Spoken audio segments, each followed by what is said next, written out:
ఈ video last దాకా చూడండి, సబ్స్క్రైబ్ చేయండి. చల్లన్నం మిగిలితే మనం ఎలా పోపుకి వేసుకునో వీడియో చూపెడతా. చల్లన్నాన్ని మొత్తాన్ని ఇప్పుకొని దీనికి కొంచెం కారపొడి కలుపుకోవాలి.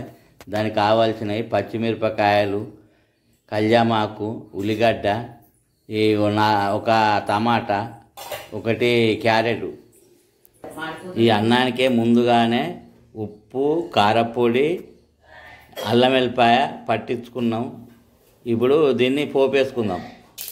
నూనె వేడి చేసుకున్నాం, అందులో పోపిత్తులు వేసుకున్నాం, కళ్యామాకు వేసుకున్నాం, స్టవ్ అంటు పెట్టినాం. స్టవ్ పైన ఈ గిన్నె పెట్టుకున్నాం, అందులో 2 చెంచాల నూనె పోసుకున్నాం, 1 చెంచాలు పోపిత్తులు, కళ్యామాకు, ఉల్లిగడ్డ,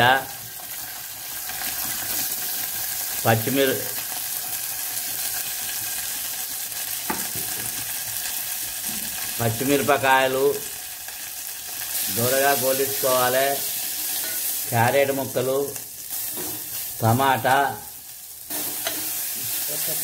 కొద్దిసేపు వీటిని నూనెలో గొలివాలి.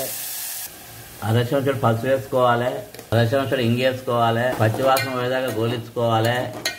అన్నం ఇందులో వేసుకోవాలి, మనం అన్ని కలిపిన అన్నం ఇందులో వేసుకోవాలి.